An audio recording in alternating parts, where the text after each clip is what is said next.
Welcome back to R.A.I.N. I'm Sharif, and for this video series I will be talking about social engineering.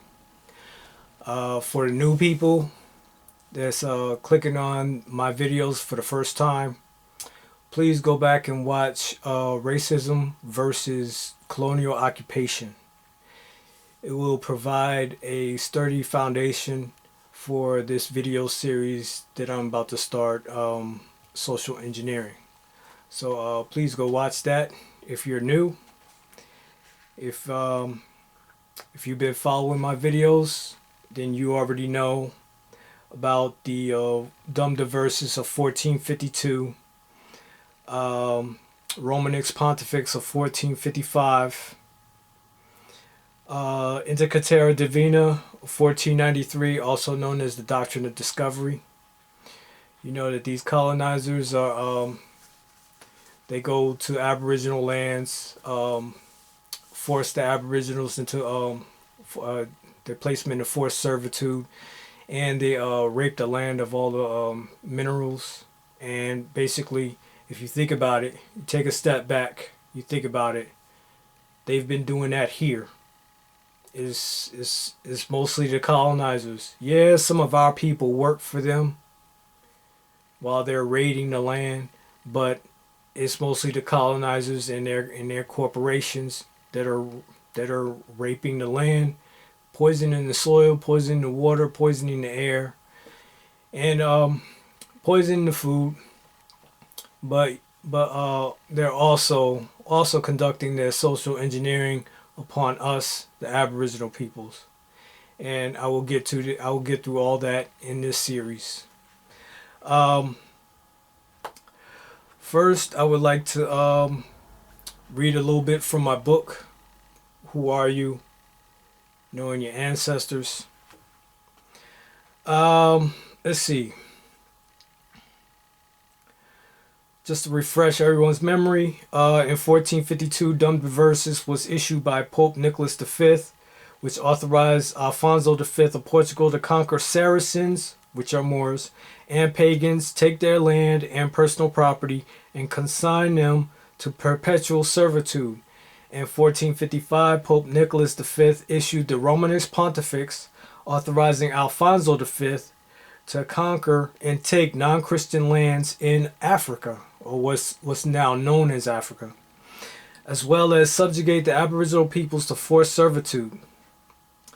Pope Alexander VI issued the Inter Caetera Divina in 1493, also known as Doctrine of Discovery, which was geared towards this land right here, what is now called North and South America.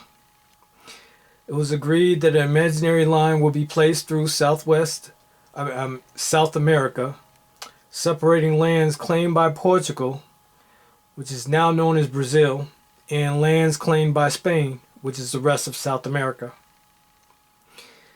and parts of North America. Okay. I have some notes here that I took down. Oh yeah. Black and white. Those are just statuses for the people that's been clicking on my videos. You already know that. It doesn't have anything to do with skin complexion.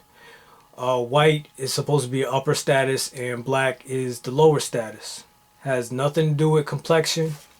And I've said it. I've asked the question before, or I've said it before in other videos, that my skin is not black. This is the connotative meaning of black. My skin is copper complexion. And please show me someone who looks like this. Please show me. Or who looks like this. No makeup, no alteration of any type. Please show me two people that look like that. Okay. As far as social engineering, we're gonna start with Indian Removal Act of 1830. This Indian Removal Act was geared towards our people in the southeast, and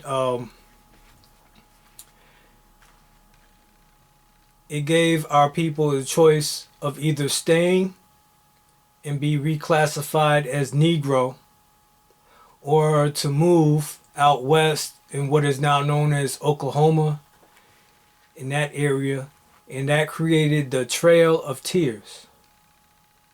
Yes, that was us. Well, some of our people. But the ones that did not leave, they were reclassified as Negro. And let's see. Walter Ashby Plecker. Yes. Oh boy. Walter Ashby Plecker was the first registrar of Virginia's Bureau of Vital Statistics, which records births, marriages, and deaths. He accepted the job in 1912. For the next 34 years, he led the effort to purify the white race in Virginia by forcing quote-unquote Indians and other non-whites to classify themselves as Negroes.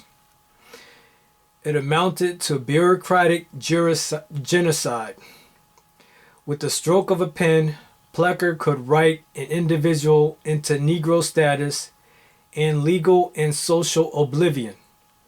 Plecker was only too willing to exercise that power, thus making him a figure of dread to Indians in general, but particularly to the Powhatan remnants in Rockbridge and Amherst counties until his retirement and subsequent death in 1946. So, yes, please do your research on Walter Ashby Plecker. He took the job in 1912, and his year of death was 1946.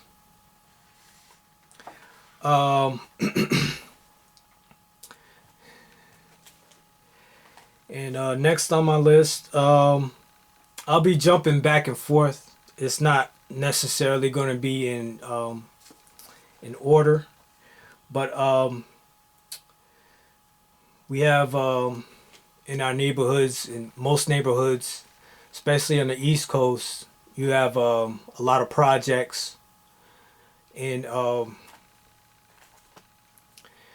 projects are built to go up like 10, 20 floors, and there's only a couple of entrances to get into the projects. They have some fire exits also, but that's a limited amount of entrances and exits for buildings like that.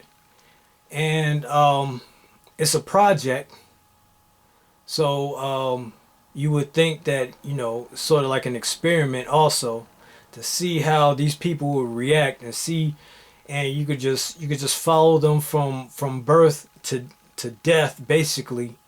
And because a lot of these people, they grow up in the projects, and some of them never leave the projects.